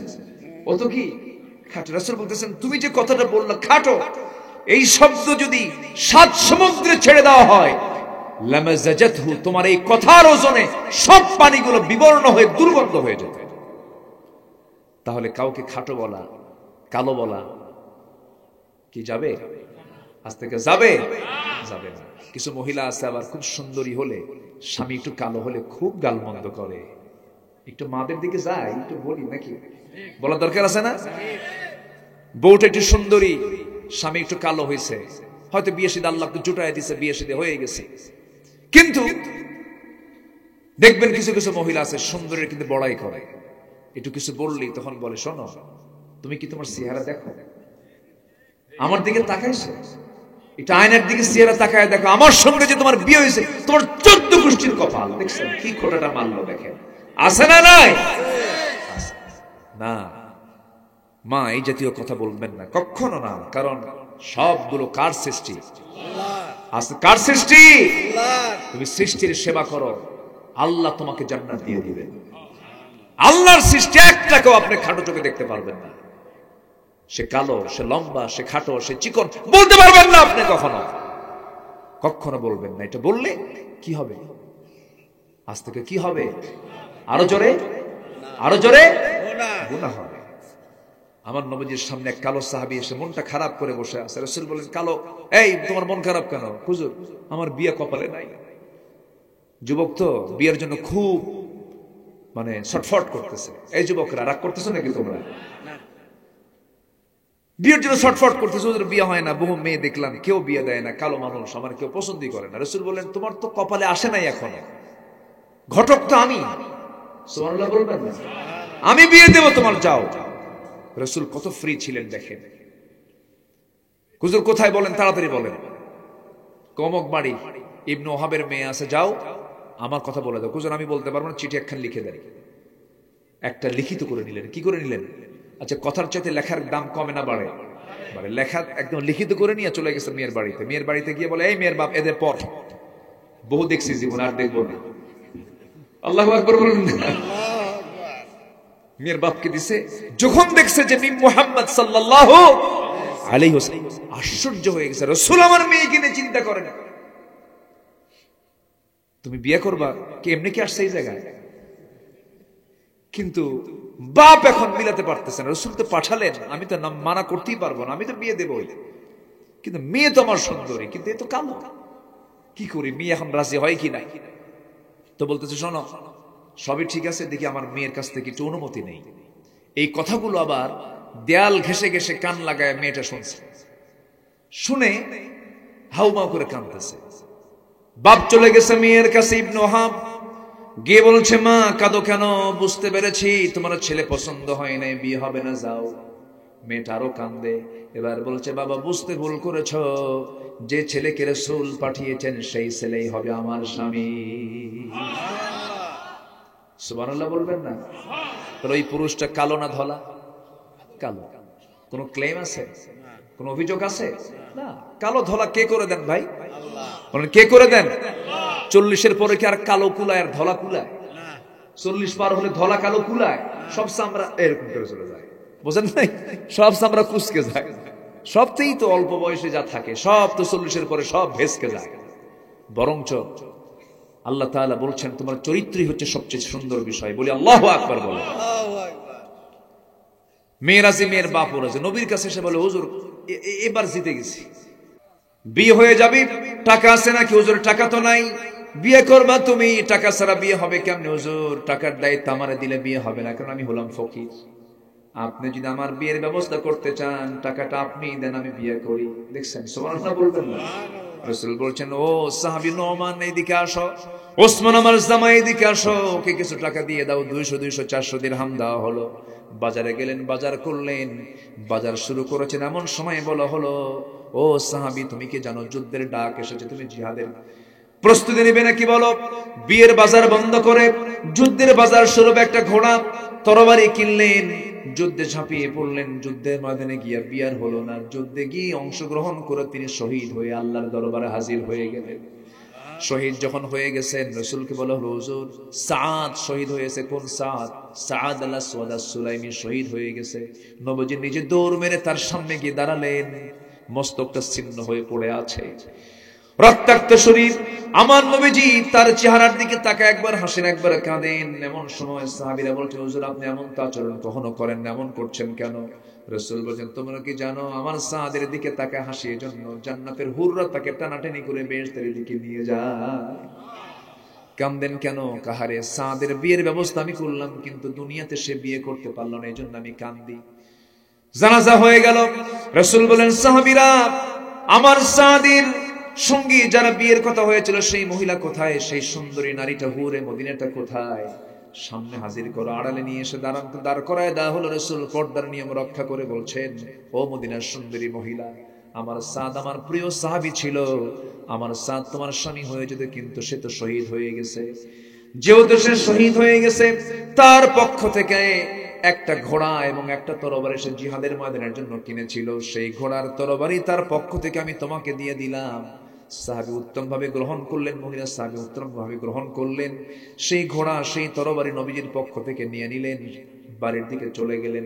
আল্লাহু আকবার বলেন। আমার বন্ধুগণ, আমার ভাইরা, এই দুনিয়াতে মডেল খুঁজতে গেলে, আদর্শ খুঁজতে গেলে আমার নবীর আদর্শের দিকে যেতে হবে, সাহাবে কেরামের আদর্শের দিকে যেতে হবে। অনুকরণীয় আদর্শ হলো 15টা। 1 নম্বর আদর্শ হলো আমরা দাওয়াত দেব কার পথে? বলেন, আসতে বলবেন না, কার পথে? আল্লাহর পথে। নাম্বার 2 হলো ভীরু হব না সাহসী হব? বলেন, ভীরু হব না সাহসী হব? 5 আগস্টের আগ থেকে নিয়ে 5 আগস্ট পর্যন্ত যে যুবকরা ছিল আমার দেশে, ভীরু না সাহসী? বলেন, ভীরু না সাহসী? সাহসী। আল্লাহু আকবার, কি সাহস তার! 7-8 বছরের এক বাচ্চা যে পুলিশের মারছে, দেখেন না? 7-8 বছরের বাচ্চা বাপ থেকে চিনতে বের হয়ে যা পুলিশের থাপড়ায়। বিবেক জাগ্রত হয়েছিল। প্রত্যেক মা সন্তানকে বাইরে বের করে দিয়ে বলে, যা, কোন দিন বের হবি? আল্লাহু আকবার বলবেন না? আবার মা যদি বলে তুই যাইস না, ছেলে কয় তুমি আমারে না করো, যায় মরবো, জাতিকে মুক্ত করবো। আল্লাহু আকবার বলে। ছেলে দুর্বল হলে মা সাহস জুগিয়েছে, মা দুর্বল হলে সে ছেলে সাহস জুগিয়েছে। সব কে জুগিয়ে দিয়েছেন? কে জুগিয়ে দিয়েছেন? আল্লাহ জুগিয়ে দিয়েছেন। একটা বিজয় এসেছে, আমাদের একটা পরিবর্তন এসেছে। এখন যুবকদের দায়িত্ব হলো চরিত্র গঠন করো। ওই বিয়ের আগে গার্লস স্কুলের সামনে যে সিট হয়ে ইতিমের মতো বসে থাকবা না, এগুলো আকাম কুকাম করবা না, SMS দিবা না, মেসেঞ্জারে চ্যাটিং করবা না, হোয়াটসঅ্যাপে হি করবা না। সালাম কালাম ওখানে দেওয়ার দরকার নেই। সালাম কালাম ওখানে দেওয়া হালাল না হারাম? আচ্ছা, হালাল না হারাম? হারাম। নিজে ভালো জায়গায় সালাম দিবা, ওটা একটা গুনার কাজ, এগুলো করবা না। আল্লাহ তুমি নোংরামি থেকে বাঁচাও, জোরে বলি আল্লাহুম্মা আমিন। তাহলে আমরা হব ভীরু না সাহসী? বলেন, ভীরু না সাহসী? সাহসী। সাহসটার বদলে জয় আসছে। সাহাবীদের ভিতরে কি ছিল? সাহস ছিল। আমার নবীর মধ্যে কি ছিল? সাহস ছিল, প্রচন্ড সাহস, পিরামিড সাহস ছিল তার। তিনি ছিলেন সাহসের পিরামিড ছিলেন, এত সাহসী তিনি ছিলেন। চুল পরিমাণ ভয় পাননি, কোথাও পরোয়া করেননি। হিজরতের রাতে শত্রুগুলো অস্ত্র শস্ত্রে সজ্জিত হয়ে দাঁড়িয়ে আছে, আমার নবীজি কিচ্ছু মনে করলেন না, হাতে বালু নিয়ে শুধু নিক্ষেপ করলেন। আমার আল্লাহ প্রত্যেকটা বালুকণা প্রত্যেকটা শত্রুর চোখে চোখে পৌঁছায় দিলেন। যেরকম সুবহানাল্লাহ, ভয় কাঁপেন নাই। মুসা আলাইহিস সালামের নাম শুনলে কি মনে হয়? ভীরু? ভীরু মনে হয় না সাহসী মনে হয়? আল্লাহ কইছে, মুসা নরম সুরে একটু কালিমার দাওয়াত দিয়ে ফিরাও। যেখানে যাও দাওয়াতের কাজ হচ্ছে কি, গরম না নরম? ভাই নামাজটা পড়ো, এই নামাজ পড়, কাম হবে হবে না, একটু নরম করে দাওয়াত দিতে হবে। যাও মুসা, তুমি একটু নরম সুরে দাওয়াত দিও, ঠিকঠাক মতো দাওয়াত। আল্লাহ, আমার তো জিব্বাই ঠিক নেই, আমি কই একটা হয়ে যায় আর একটা। ওই যে তোতলা মানুষ বোঝেন না, নাম যদি হয় বেলাল, বে বে বে বে বে, এই বলতে তো 2 মিনিট চলে যায়। তো আল্লাহ, তুমি আমার জিব্বা অচল রেখে আমারে তুমি সুন্দর দাওয়াত দিতে বলো, আগে জিব্বা ঠিক করো। সুবহানাল্লাহ বলবেন না? উনি আল্লাহর থেকে আদায় করে নিতেন। আল্লাহর কাছে চাইতে হবে হায়া নিয়ে না বেহায়া হয়ে? বেহায়া হয়ে চাইতে হবে। একবার চাই চুপ থাকবেন, আমার লজ্জা নাই আল্লাহ, আমি এতবার বলতে পারি, কাম হবে না। আল্লাহর কাছে বলতে হবে একবার না বারবার? বারবার কি হায়া নিয়া হয়? হ্যাঁ বলেন, একবার হয় হায়া নিয়া, আর বারবার হয় বেহায়ার মতো। একদম বেহায়া থাকবে, হায়া থাকবেন। আল্লাহ দাও তুমি। মুসা ছিলেন এরকম বেহায়া চাওয়া মানুষ একজন। আল্লাহু আকবার বলেন। চাইতেন, আল্লাহ তুমি আমার জিহ্বাকে ঠিক করো, এরপরে তুমি কি কবা কও। রব্বি ইশরাহ লি সাদরি ওয়া ইয়াসসির লি আমরি ওয়াহলুল উকদাতাম মিন লিসানি। বাস, কাম হয়ে গেছে, একদম জিহ্বা ক্লিয়ার। আল্লাহ বললেন তুমি একটু নরম সুরে কালিমার দাওয়াত দাও। করলেন কি? আচ্ছা ঠিক আছে, যাবো আল্লাহ। আমি কি একা যাবো? কেন, তোমার ভাই হারুন কেউ নাও। হারুন ছিলেন বড় ভাই, হারুন ছিলেন কি বড় ভাই। তাহলে দুই ভাই কি নবী, দুই ভাই নবী, একটা একটা স্বতন্ত্র পরিবার। এটা ভাই দুইজন নবী, আবার শ্বশুর সেও নবী। আল্লাহু আকবার বলেন। আবার ভাগিনা একজন আছেন ইউসা ইবনে নুন, তিনিও নবী। মোট নবী কয়জন হলো? চারজন। বলেন কয়জন? ভাগিনা, শ্বশুর, ভাই। তাহলে ওই পরিবারটা কি পরিবার? নবী পরিবার। আল্লাহু আকবার বলেন। কি সম্মান আল্লাহ পাক এই পরিবারকে দান করেছেন। যাও তুমি কালিমার দাওয়াত দাও। তো ভাই হারুনকে নিলেন। ভাই হারুন চলো, আল্লাহ কইছে দাওয়াত দেওয়ার জন্য, ইযহাব ইলা ফিরআউনা ইন্নাহু তাগা। আসছেন রাজ দরবারে, কিন্তু কম কথা না। সামনে দাঁড়ায় বলতেছে ফেরাউন। কি কথা বুঝতেছেন কি? আল্লাহ কি কইছে? নরম না গরম? কিন্তু এদিকে কি হইছে? গরম। ওনার অভ্যাসই ছিল গরম হওয়া। আল্লাহ আমারে পাঠায় দিছে, তুই তাড়াতাড়ি কালিমা পড়ে মুসলমান হ। ফেরাউন বলল, তোমার সঙ্গে এটা কে? আমার ভাই হারুন, এটাও আল্লাহর নবী। তোমার আল্লাহর কাজ নাই কাম নাই, একই করে দুই নবী পাঠাইছে না? বলেন তো এই কথা শুনলে কি মেজাজ কি কম হওয়ার কথা না বাড়ার কথা? লাঠি বের করে কয় ফেরাউন সামলায় কত খাইয়া ফালামো কিন্তু। আল্লাহু আকবার বলেন। এমনি বিজয় আসে নাই, ভীরু না সাহসী? তাহলে ইমানদার হবে ভীরু না সাহসী? সাহসী। নবীদের ক্লেম ধরার জন্য যুগে যুগে সবাই চেষ্টা করেছে, দোষ ধরার জন্য। আলেমদের দোষ ধরার জন্য কি আছে না নাই বলেন তো? আল্লামা সাইদির বিরুদ্ধে মামলা দিয়েছিল ধর্ষণের। শয়তান কয় আমিও রাগ করছি। শয়তান কি কয়? এটা আমিও বিশ্বাস করি না। এই মামলাগুলো দিয়েছে। তো মুসা ইসলামের বিরুদ্ধে একটা এরকম মানে ক্লেম তারা দিয়েছিল, শারীরিক একটা অক্ষমতার কথা তারা বলেছিল। সেটা হলো হঠাৎ করে এমনি বলছিল, এটা রিউমার ছড়িয়ে দিয়েছে, মুসার একটা সমস্যা আছে শারীরিক। কি? একশিরা ব্যারাম আছে। কি এই এলাকায় কি কয়? কি কয় এই এলাকায়? কি কয়? মানে একটা ছোট একটা বড়। কি কথা কি বুঝতেছেন আপনারা? তো এই রোগটা ওরা এমনি উদ্ভট বানায় ফেললো যে মুসার এই ব্যারাম আছে। ও আবার কিসের নবী? উনি যখন এই কথা শুনলেন এমন রাগ উঠছে। বলেন তো উনি কি ভীরু না সাহসী? বলেন তো ভীরু না সাহসী? ভীরু লোক কি মোকাবেলা করতে পারে? ভীরু লোক কি কথা বলতে পারে? প্রচন্ড সাহসী তিনি। কি শেষ করে দেব না? চালাবো আলোচনা? আচ্ছা আচ্ছা ঠিক আছে। প্রচন্ড সাহসী তিনি। যখন শুনছেন যে এরকম আমার বিরুদ্ধে, আমার তো এটা নাই, দারুণ খেপে গেলেন। আল্লাহকে বলেন, আল্লাহ এটা কি মানা যায়? এখন আমি কি করবো? তোমার চিন্তা নাই, দেখা যাক, সমস্যা নাই। উনি করছেন কি, সেই সময় একটা সিস্টেম ছিল এটা, যদি এটা সুন্নাহ, এখন আধুনিক সুন্নাহ নয়। উনি করলেন কি, একটা পাথরের উপরে লুঙ্গিটা খুলে গোসল করতে নামলেন। কি কথা কি বুঝতেছেন আপনারা? গোসল করতে নামলেন। আল্লাহ বলেন পাথর দৌড় মার। কি কথা কি বুঝতেছেন? পাথর কি মার? দৌড় মার। একদম সহি বর্ণনা কিন্তু এটা। পাথর দৌড় মার। পাথর দৌড় মারা শুরু করছে। গোসল করে এসে দেখে পাথরও নাই, লুঙ্গিও নাই। এখন বলেন তো কি মুশকিল? মুসা আলাইহিস সালামের হাতে লাঠি ছিল। লাঠি নিয়ে তিনি সতর্কটা ঢাকার জন্য ব্যাকুল হয়ে গেলেন, কিন্তু পাথর তো দৌড় মেরেছে। তিনি পাথরের সঙ্গে সঙ্গে তিনিও দৌড় মারলেন। পাথরও দৌড়ায়, মুসাও দৌড়ান লুঙ্গি ধরার জন্য, কিন্তু লুঙ্গিটা পাচ্ছেন না। কিন্তু পাথরকে অর্ডার দিয়েছেন, তিনি আমার কে ধরবেন কেমন? আল্লাহ তো অর্ডার দিয়েছে। পাথর দৌড়া দৌড়া চলে যায়, মুসাও দৌড়া দৌড়া যান, কিন্তু পাথর সেই জায়গায় গিয়ে থেমে গেছে যে জায়গায় ফেরাউন তার সমস্ত মন্ত্রী পরিষদ নিয়ে বসে গেছে। সেই জায়গায় গিয়ে যখন পাথর থেমে গেছে, মুসা আলাইহিস সালাম বললেন, এই পাথর তোর কি হুঁশ কাণ্ড জ্ঞান কিচ্ছু না? আমি তো আমার গায়ে কিছু নাই, থাম তাড়াতাড়ি। ওই লুঙ্গি হাতে নেওয়া মাত্র ওইদিকে ফেরাউন তার সমস্ত মন্ত্রী পরিষদ নিয়ে নিচের দিকে তাকায় দেখে সব ঠিক আছে। সুবহানাল্লাহ বলুন। কি কথা কি বুঝতেছেন? কথা কি বোঝা যায়? আজকে ওদের চরিত্রের সমস্ত মুখোশ উন্মোচন হয়েছে। আলেমদের কোনো দোষ নাই, সব দোষ ওদের। সব মুখোশ উন্মোচন করে দিয়েছেন তিনি আমার কে? কে কে? আল্লাহ। আল্লাহ নাই? আল্লাহ আছেন না নাই?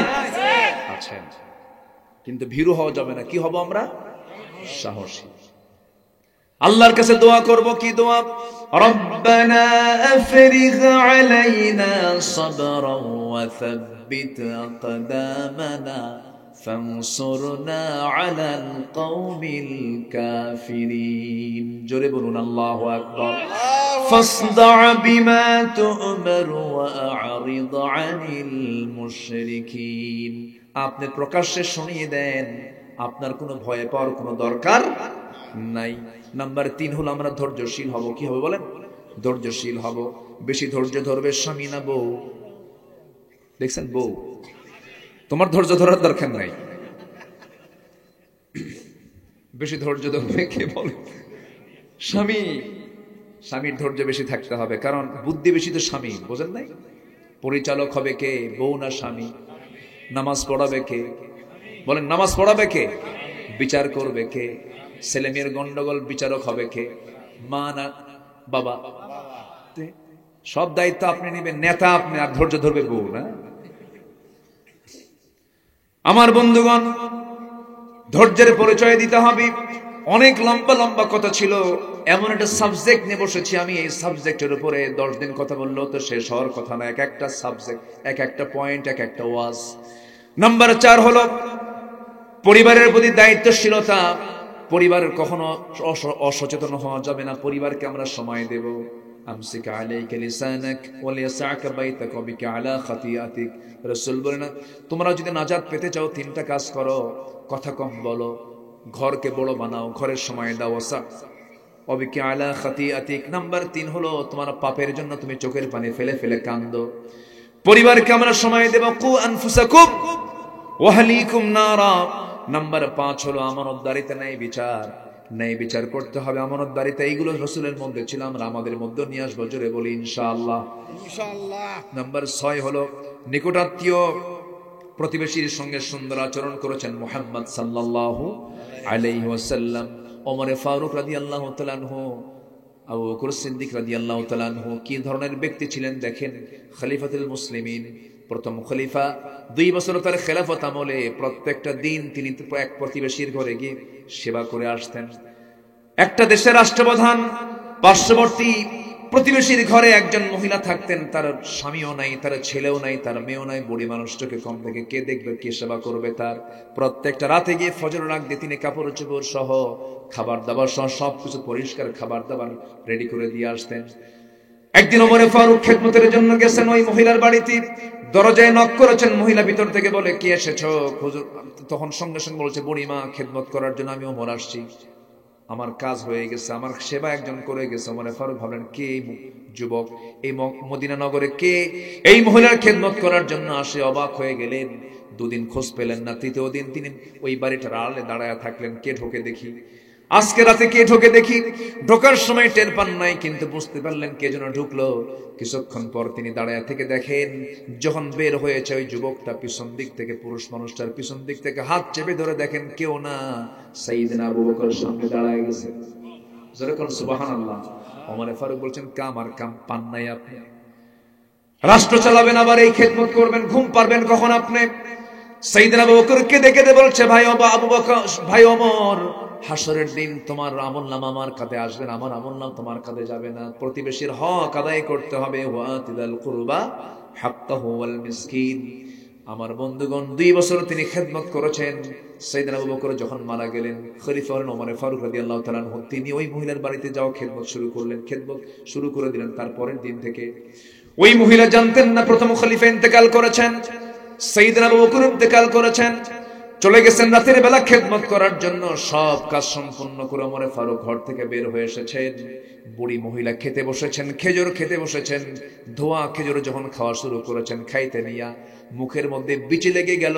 মহিলা বলতেছেন, বুঝতে পেরেছি প্রথম খলিফা, প্রথম আমার খাদেম আবু বকর নাই, খাদেম চেঞ্জ হয়েছে। কারণ আমার আবু বকর যখন আমার খেদমত করতে আসতো, সব খেদমত তো করতে, এমন কি এই খেজুরের বিচি যে আছে, খেজুরের বিচিগুলো বের করে আমার সামনে রাখতো, যেন আমার খেতে যেন চুল পরিমাণ অসুবিধা না হয়। জোরে কোন সুবহানাল্লাহ। নাম্বার 7 হলো আল্লাহর বিধানের প্রতি শর্তহীন আনুগত্য করতে হবে। আল্লাহর বিধান নিয়ে কোনো কিছু শর্ত দেওয়া যাবে না।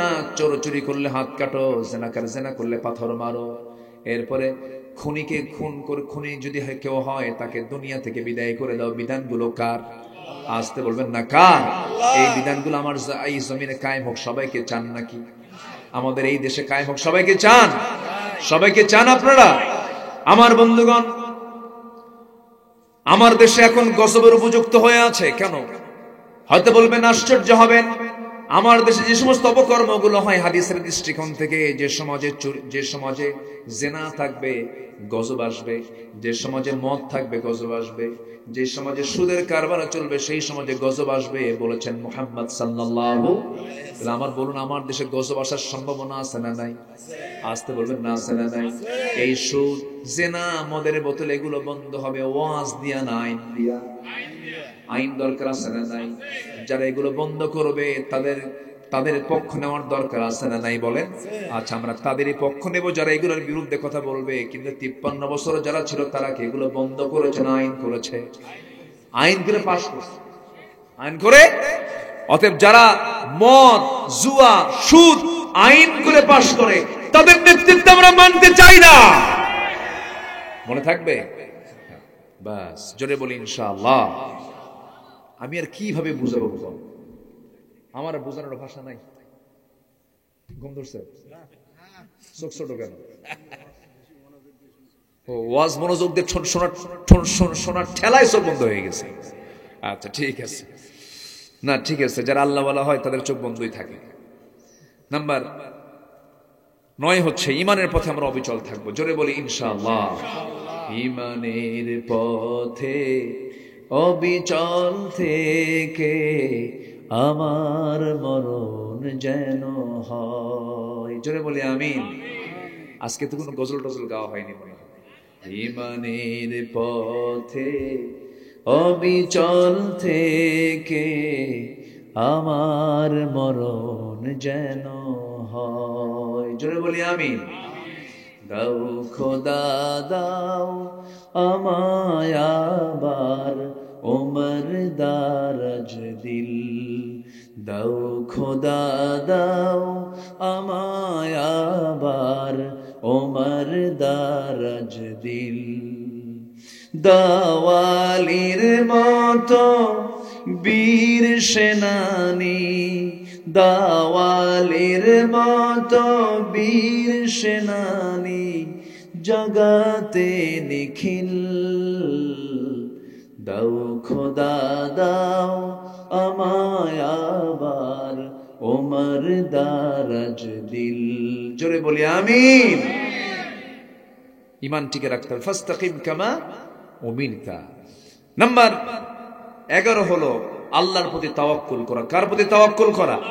আল্লাহর উপর। ওয়া তাওয়াক্কাল আলাল্লাহ ওয়া কাফা বিল্লাহি ওয়াকিলা। আজকে আমার তেলাওয়াতের মধ্যে ছিল ওয়া তাওয়াক্কাল আলাল্লাহ ওয়া কাফা বিল্লাহি ওয়াকিলা। ওয়া মান ইয়াতাওয়াক্কাল আলাল্লাহ ফাহুয়া হাসবুহ। নাম্বার 12 হচ্ছে কাজে কর্মে পরামর্শ করব। একা না, পরামর্শ করব। বলেন, একা করব না পরামর্শ করব? যে কোনো কাজ করতে গেলে একা না পরামর্শ? পরিবারেও একা করব না বউকে সাথে নিয়ে করব? বউয়ের দরকার আছে না নাই? সন্তানের দরকার আছে না নাই? কিছু তেড়ি মার্কা মুরব্বী আছে, কাউকে কিচ্ছু কয় না, বুঝিস কিছু কসু আছে না?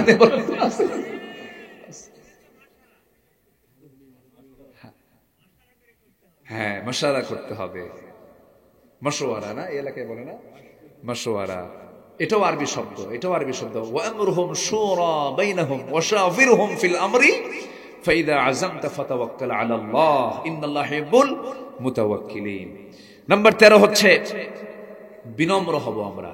রাসূল কি উগ্র ছিলেন না নম্র ছিলেন? নম্র। ক্ষেপতেন না, রাখতেন না। কিন্তু রাগে গেলে আমার নবী রেগে যেতেন শুধু জিহাদের ময়দানে। আল্লাহু আকবার বলেন। আশিদ্দাউ আলাল কুফফার রুহামাউ বাইনাহুম। আমার বন্ধুগণ, আরেকটা স্বভাব হলো ক্ষমাশীল হব আমরা। আমরা প্রতিশোধ পরায়ণ হব না, আমরা ক্ষমা করে দেব। আমার নবীজি মক্কা যখন বিজয় করলেন সেদিন বললেন, আমি সবাইকে মাফ করলাম, কারোর প্রতি আমার কোনো অভিযোগ নেই, তবে 17 জনকে মাফ হবে না। কয়জন? আমার দেশেও সবাইকে মাফ করব আমরা, কিন্তু কিছু কুলাঙ্গারের কোনো মাফ নাই। বলবো কিছু কুলাঙ্গারের কোনো মাফ নাই। একটা তো সিলেটে গিয়ে কট খেয়েছে, কে জানো? কালা কোয়েন না, কালা তো আল্লাহ করছে, শামসুদ্দিন মালিক। ওরে বাপরে বাপ, সিলেটবাসী যে এত সুন্দর আপ্যায়ন করে, কোর্টে যখন ঢুকলো একদম বিসি আউট করে দিয়েছে। যা, জানেন আপনারা, জানেন না এগুলো? ক্ষমা সবার জন্য নাই। যে খুন করে আল্লাহ ক্ষমা করে না, আমরাও ক্ষমা করতে জানি না, ঠিক কিনা? কুতিবা আলাইকুমুল কিসাস, কোনো কথা নাই। আল আইনু বিল আইন ওয়াল উযনু বিল উযনি, কোনো কথা নাই। আল্লামা সাইদিকে যারা হত্যা করেছে তাদের দৃষ্টান্তমূলক শাস্তি হওয়ার দরকার আছে না নাই? হবে, সব হবে, জোরে বলি ইনশাআল্লাহ। সিরিয়া যখন আসছে আমাদের হাতে, সিরিয়া এসেছে, আলহামদুলিল্লাহ বলেন। শামের ব্যাপারে হাদিস আছে না নাই? সিরিয়ার দামেস্ক ঐতিহাসিক জায়গা, অনেক সাহাবী, অনেক আল্লাহর বড় বড় পছন্দের গোলামের এই বিচরণ হচ্ছে সিরিয়া। এতদিন এক ফেরাউন ছিল, ফেরাউন ইবনে ফেরাউন, ওর বাপও ফেরাউন, ও নিজেও ফেরাউন। হাফিজ আল আসাদ, বাশার আল আসাদ, আসাদ না, ওটা কি? আসাদ মানে তো সিংহ, ফাসাদও না, কাল্প, কাল্প, শয়তান, এগুলো হাইওয়ান। এই বদমাইশ, চিন্তা করুন, একজন ব্যক্তি জেলখানায় ছিল 43 বছর। কত বছর? একজন বিমানের পাইলট। শুধু তাকে বলেছিল তুমি বিদ্রোহীদের বিরুদ্ধে তোমাকে কথা বলতে হবে। উনি বলেছেন না, আমি ওদের বিরুদ্ধে, ওরা হক, ওদের বিরুদ্ধে আমি কথা বলতে পারি। 43 বছর পর তাদের পতনের পরের দিন সে জেল থেকে মুক্ত হয়েছে। কত বছর? 43 বছর। তাকে আয়না ঘরে রেখেছিল। আমার দেশে তো আয়না ঘর ছিল, জানেন না আপনারা? জানেন? আমি গিয়েছি, দেখেছি। এবং দুজন ছিল, ব্যারিস্টার আরমান এবং ব্রিগেডিয়ার জেনারেল আব্দুল্লাহ ইলামান আজমি। দুজনকে আমি হসপিটালে গিয়ে 2 ঘন্টা 4 ঘন্টা গল্প করছি। ছিলেন কেমন, থাকছেন কেমন। মানুষ যত পাষাণ হয়, মানুষ যে এখনো আবু জেহেলের মতো আছে, এটা তার জ্বলন্ত প্রমাণ। ইলিয়াস আলী গুম, ইলিয়াস আলীর বাচ্চাগুলোকে কোলের মধ্যে নিয়ে আদর করতেছে, বলে যাহারে বাপ ছাড়া সন্তান কেমনে থাকে, বাপ ছাড়া সন্তানের কত কষ্ট, অথচ সে নিজেই কিন্তু গুম করছে। জানেন আপনারা? জানেন না? আপনারা জানেন না কতগুলো? এগুলো অভিনয় আমরা দেখেছি। নাম্বার 14 হলো কুফরের প্রতি আমরা কঠোর হব। কাফিরদের সঙ্গে আমাদের কোনো হৃদ্দিক কোনো সম্পর্ক থাকতে পারে না। ইয়া আইয়ুহান নাবিয়্যু জাহিদিল কুফার ওয়াল মুনাফিকিন ওয়াগলুজ আলাইহিম। ওয়াগলুজ মানে কি? কঠোর হও কাফের মুশরিকদের ব্যাপারে। নাম্বার 15 হলো আমরা পরস্পর যখন থাকবো কঠোর হব না রহমদিল হব? বলেন তো, আমাদের মধ্যে পরস্পর সম্পর্ক হবে কি? বলেন বলেন, কঠোর না নরম? কঠোর না নরম? নরম হয়ে যাবে। রাসূল বলতেন মাঝে মাঝে, আমার উম্মতের যদি কষ্ট না হতো, প্রতিবেশীকে আমি সম্পত্তির ওয়ারিস বানাই দিই। সুবহানাল্লাহ বলবেন না? প্রতিবেশীকে সম্পত্তির ওয়ারিস বানাই দিই। রাস্তাকে আটকাবেন? আসতে কয়, রাস্তা আটকাবেন? রাসূল কি বললেন? প্রতিবেশীকে সম্পত্তির ওয়ারিস বানায় দিতাম। মানে কি? প্রতিবেশীর দামটা কত? একটু গন্ডগোল লাগছে, একজনের বাড়ি একটু রাস্তার সাথেই, রাস্তার সাথে যারা বাড়ি তার আবার পিছনে আরেকজনের প্রতিবেশীর বাড়ি, তো রাস্তার ধারে বাড়িওয়ালার সাথে একটু পিছনের বাড়িওয়ালার একটু টক্কর লাগছে। সন্ধ্যার আগ দিয়ে যে রাস্তা দিয়ে যায় ওখানে খোটা, খোটা মারা আছে নাকি? খোটা মারা হুজুর আছে এখানে? খোটা মারা মুসলমান আছে না নাই? মারছে খোটা। বলে যে খোটা মারছো কেন? বেশি ফটর ফটর করো না, হাঁটো এখন। আপনি যে খোটাটা গাড়লেন, আপনি যে খুঁটি যে দিলেন, জমিন কার? মনে আছে? মনে থাকে? ভাবতেছেন সিংড়া কি কয় ওটা, যেখানে দলিল হয়, ওটা কি বলে? Registry office. Khulna registry office আপনার জমি না। ওই রেজিস্ট্রি করে আপনার এই দুনিয়ার জীবনের মালিক হয়েছেন আপনি, কিন্তু জমিটা আপনারও না, আপনার বাপেরও না। আরো জোরে কার? আর সে আল্লাহর বান্দার আপনার হাঁটা বন্ধ করছেন, আল্লাহ আপনার কিয়ামতের দিন আপনার হাঁটা বন্ধ করবে। কথা বোঝেন না আপনি? অঙ্ক মিলেন কিয়ামতের দিন সাথে। অতএব জমির মালিক আপনি হবেন, কিন্তু আপনার জমির সবাই ভোগ করার অধিকার আছে না নাই? প্রয়োজনীয় অধিকার আছে না নাই? আচ্ছা, কিন্তু দখল করা যাবে না। দখল করলে কিন্তু খবর আছে। আমার এক বন্ধু লন্ডনে থাকতো, 10 বছর পর দেশে আসছে। তার জমি হলো বসুন্ধরার পাশে, 4 কাঠা জায়গা। 4 কাঠা জায়গার উপর একজন বিল্ডিং বানাইছে, উনি জানেনই না। তো সে বলল, ভাই বাড়ি করলেন আপনি, এই বিল আমার জায়গা। হ্যাঁ ঠিক আছে, তো জায়গা আপনার, বাড়ি তো আমার। কি কথা কি বুঝতেছেন? যারা চোর তাদের চাপা ছোট হয় না বড় হয়? বড় হয়। এগুলো করা যাবে না। 1 বিঘত জায়গা যদি কেউ দখল করে, কিয়ামতের দিন আল্লাহ পাক তাকে 7টা আসমান জমিন তার মাথার উপরে চাপায় দিবেন। একজন কইছে সুবহানাল্লাহ, জোরে করে নাউযুবিল্লাহ।